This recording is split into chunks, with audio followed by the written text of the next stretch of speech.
माता यशोदा।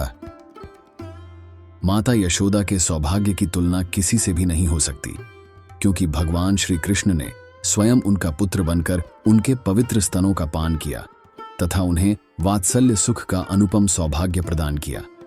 नंद बाबा और यशोदा मैया को कोई संतान न थी। वृद्धावस्था में भगवान ने स्वयं पुत्र बनकर नंदरानी को पुत्र सुख दिया। भगवान भक्त की भावना के अनुसार उसे सिद्धि प्रदान करते हैं।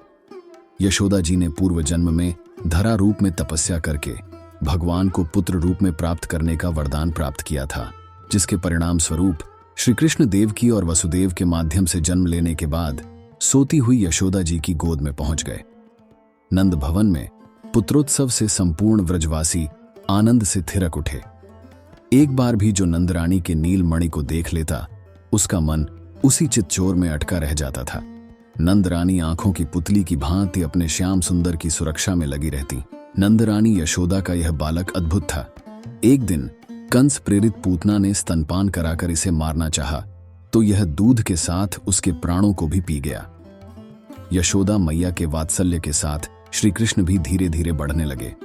माता यशोदा ने अपने नीलमणि का श्रृंगार करके उन्हें शकट से नीचे पालने में पौड़ा दिया, तो शकटासुर का अंत हुआ। व्योमासुर ने जाल रचा, तो वह भी यमलोक सिधारा। एक दिन यशोदा जी श्री कृष्ण को दूध पिला रही थीं, तब तक आग पर रखे हुए पद्मगंधा गाय के दूध में उफान आया।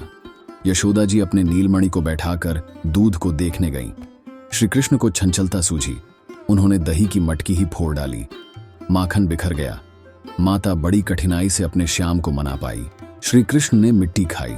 यह सुनकर यशोदा जी उनका मुख खुलवाकर देखने लगी। संपूर्ण ब्रह्मांड ही उन्हें अपने लाल के मुख में दिखाई दिया।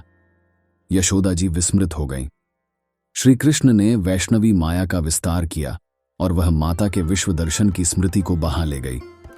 यशोदा जी के हृदय में वात्सल्य का संचार हुआ और वे पुण्य अपने सलोने श्याम को गोद में लेकर दूध पिलाने लगी। गोपियों के यहां माखन चोरी के उलाहनों से तो वे तंग ही आ चुकी थीं। एक दिन श्री कृष्ण ने उनका भी दही भांड फोड़ दिया। जननी ने श्री कृष्ण को डराने के लिए उन्हें ऊखल में बांधा और यमलार्जुन का उद्धार हुआ। गोचारण, वत्सासुर और वकासुर का वध, कालिय दमन, धेनुक उद्धार, गोवर्धन धारण आदि श्री कृष्ण की अनेक लीलाओं को सुनकर यशोदा जी श्री कृष्ण की दिव्य स्मृति में डूबी रहती थीं। अक्रूर के आगमन के साथ यशोदा जी के हृदय पर क्रूर वज्र का प्रहार हुआ और श्री कृष्ण गोकुल से मथुरा चले गए। श्री कृष्ण विरह में जननी यशोदा जी की जो दशा हुई, उसका यथार्थ वर्णन करने का साहस कोई नहीं कर सकता। जहां से श्री कृष्ण रथ पर बैठकर गए थे, यशोदा जी वहां प्रतिदिन जाती। उन्हें लगता कि अक्रूर अभी अभी मेरे श्री कृष्ण को लेकर जा रहे हैं।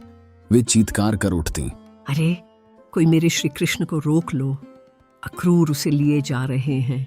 पशु पक्षी और मनुष्य जो भी उनकी दृष्टि में आता, उसी से वे देवकी को कृष्ण की सही देखरेख के लिए संदेश भेजती थीं।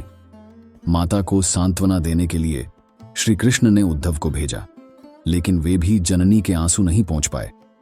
कुरुक्षेत्र में जब श्री कृष्ण यशोदा जी से मिले, तब राम श्याम को हृदय से लगाकर उनमें नवजीवन का संचार हुआ। भगवान श्री कृष्ण ने अपनी लीला संवरण के पूर्व ही जननी यशोदा को गोलोक भेज दिया। वात्सल्य प्रेम की अनुपम उपासिका श्री यशोदा जी धन्य हैं।